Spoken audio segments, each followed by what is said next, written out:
Alors on va accueillir une femme qui s'appelle Sclarène Huré et elle nous vient de Vannes. Elle ne sait pas trop si elle est à Vannes ou à Paris parce qu'elle circule entre les deux. De temps en temps, elle est à Vannes. C'est bien pour ça qu'elle fut inspirée par le conteur Alain Le Goff. Alors elle fréquente la mission bretonne à Paris qui nous a reçus pour notre rassemblement, enfin notre assemblée générale à Paris depuis 3 ans déjà.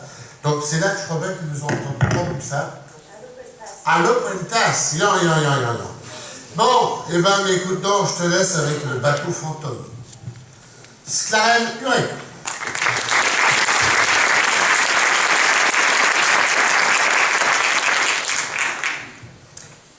L'une de mes grand-mères habite la Trinité-sur-Mer. Et moi, ce que j'aime quand je vais la voir, c'est aller me promener sur le port de la Trinité. Et c'est là que j'ai fait sa rencontre. Gwendal. Ce garçon-là, on ne se connaissait pas, mais il avait les yeux rieurs. Et je ne sais pas pourquoi on s'est mis à se parler de nos vies. Gwendal, il habitait une toute petite ferme avec ses parents, bordée d'un champ guère plus grand, et tous les jours, il les voyait, papa, maman, travailler autant que leurs bêtes, sauf le dimanche, jour du Seigneur, où ils allaient à l'église. Et après, ce qu'il aimait, Gwendal, c'était aller avec son père au troquet du coin. Parce qu'au troquet, les lunettes tapent dans le micro, vous m'excusez. Au troquet, il y avait un vieux melou de mer qui était venu s'échouer. Un vieux squelette accoudé au comptoir et qui racontait des histoires. Et Gwendal, il boit ses paroles, tant et tant que sur le chemin du retour, sauter de talus en talus, c'est voguer d'île en île. Enjamber un petit cours d'eau, c'est traverser un bras de mer. Marin des blés, qu'elle l'appelle sa maman. Marin des blés. Eh bien, un jour, il va passer de marin des blés à marin de la mer. Il a à peine 16 ans, le vent souffle fort, et il y a une bourrasque qui est venue frapper au tympan. Toc. Je suis le messager de la mer. Dépêche-toi, elle t'attend. Alors quand le vent vient vous donner un message, on l'écoute. Au revoir papa, au revoir maman, direction le port le plus proche. C'est le plus beau jour de sa vie, son premier embarquement. Il est tellement heureux que tout en faisant les manœuvres, il chante. Il chante à tue-tête et... Un jeune capitaine de Nantes, tout promu nouvellement.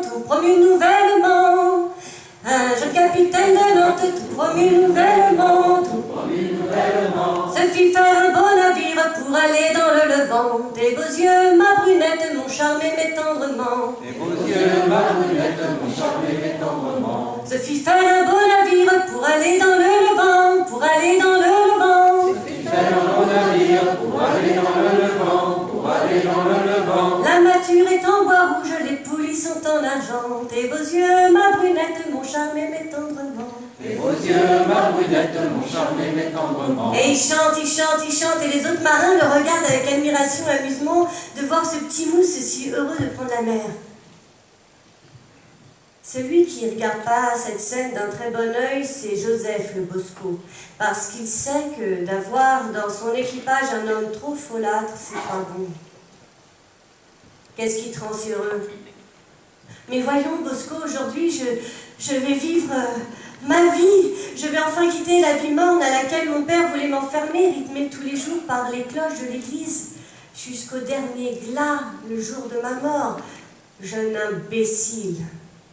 Au moins sur terre, des gens s'occupent de ton âme, mais sur mer, qui s'occupe de nous noyer? La bagnose, peut-être? La barque de la nuit, qui apparaît à la tombée du jour aux marins? Tu sais, petit, il y a des choses sur mer qui pourraient bien te faire perdre ton sourire. Souvent, des marins l'ont vue. Il paraît qu'elle est vide, mais on les entend, les âmes, hurler. Ah, casser la nuit, à briser ton cœur. Tu sais, petit, il y a des choses terribles sur la mer qui pourrait bien te faire perdre ton sourire. On peut s'en approcher, mais la barque fantôme disparaît pour apparaître plus loin sur l'horizon. Pourtant, il suffirait d'aller suffisamment près, de crier « Resquiescat in pace » et les âmes seraient sauvées, mais personne n'a pu le faire. Tu sais, petit, Gwenda, il n'a pas écouté la fin, il est reparti en chantant, il est reparti en riant, et ça a duré comme ça des années.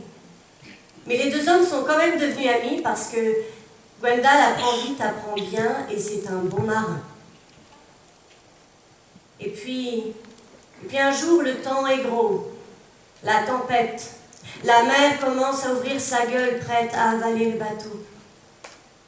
Le capitaine donne les ordres. « Réduisez la grand voile !» Là-haut, sur la mâture, il est là, Gwendal. Un soubresaut du bateau, et le voilà qui tombe. Il sait, ça y est, sa vie est condamnée, car un homme qui tombe à la mer est un homme mort. Mais par chance, son pied se prend dans la drisse, et le voilà pendu comme un cochon, pied en l'air, tête en bas, prêt à se faire égorger.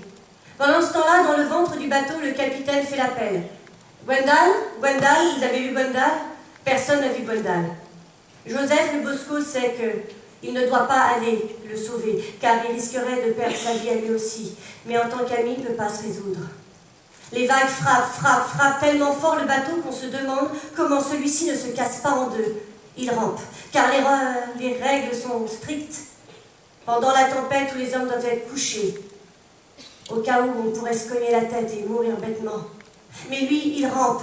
Les vagues sont tellement hautes qu'elles cachent le ciel. Il est rendu en haut de l'escalier, quasiment sur le pont. À ce moment-là, un éclair, et il voit son ami, à moitié mort. Il a beau connaître le vent et la tempête, c'est la première aussi grosse qu'il n'ait jamais rencontrée. Il lui faut tout son savoir-faire pour avancer jusqu'à Gwendal. Il arrive à sa hauteur. Tire, et le couche. Gwendal rit. Le v'là à peu près en sécurité, le v'là vivant. Et il y a une vague, un peu plus forte que les autres, la dernière gifle. Les cheveux plaqués de sel, d'eau. Il regarde et il y a un petit bout de ciel bleu. Alors il utilise tout le peu de souffle qui lui reste. Et Gwendal hurle « Joseph !» Mais Joseph ne répond pas. Ce jour-là, il perd son sourire, sa joie et ses chansons. Il va sourire quand même, une fois, le jour de son mariage. Parce qu'il s'est marié, il est devenu Bosco lui-même, et au grand drame de sa femme, à peine son pied droit est-il posé sur le sol que le deuxième réclame déjà à retourner en mer. « Je vais pêcher !» Et il pêche. Les rares fois où il est présent, il pêche, et il pêche des journées entières. Ce jour-là, la nuit tombe, et la voilà juste en face de lui. Coque noire, voile noir, les hurlements qui déchirent la nuit, qui déchirent les cœurs. Il veut ramer parce qu'il sait que bien que vivant, si la Bagno se rapproche trop, elle pourrait l'embarquer. Mais il ne peut pas partir, il regarde tout autour de lui, il n'y a que des morts. Il n'y a que des cheveux, il y a des visages décomposés, des cadavres. Ils veulent tous monter sur sa frêle embarcation. Il veut ramer encore plus fort, puis d'un coup, il regarde à tribord sur sa rame. Il y a Joseph, le Bosco qui lui a sauvé la vie il y a si longtemps. Requiescat in pace. Repose en paix, mon ami. La nuit noire. Tout a disparu, le bateau fantôme n'est plus là, mais il ne va pas y rester très longtemps, il va vite ramer jusqu'à la berge. Il va vite retourner chez sa femme, et ce soir-là, ils vont rire, ils vont chanter, et ils vont danser. Et si je connais cette histoire, c'est parce que quand je vais voir ma grand-mère, j'aime bien aller me promener sur le port de la Trinité, et à côté de la criée, il y avait cet homme qui était assis sur une bite d'amarrage. Il avait les yeux rieurs, mon regard s'est plongé dans le sien, je n'ai pas pu en décrocher. Il m'a juste dit « Viens la petite, j'ai une histoire à te raconter ». Et ce moment était tellement magique que je l'ai retenu pour vous la raconter.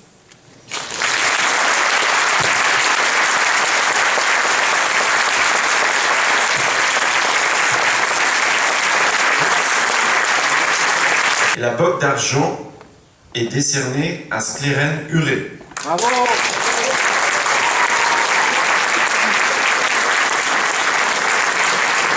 rejoignons sur la scène.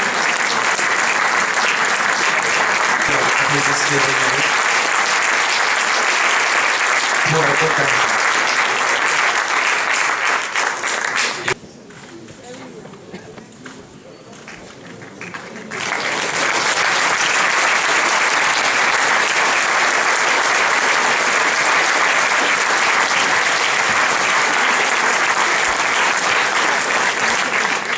On n'est pas tous à la même taille, je vois ça. Donc il me reste à remercier tous les participants, vous tous qui êtes venus ce soir, mais aussi tous les participants au concours, parce que ce n'est pas facile de venir sur scène ici, et ça demande beaucoup de courage, un petit peu d'entraînement aussi sans doute. Hein. Et je remercie également les animateurs, Calix et Armel,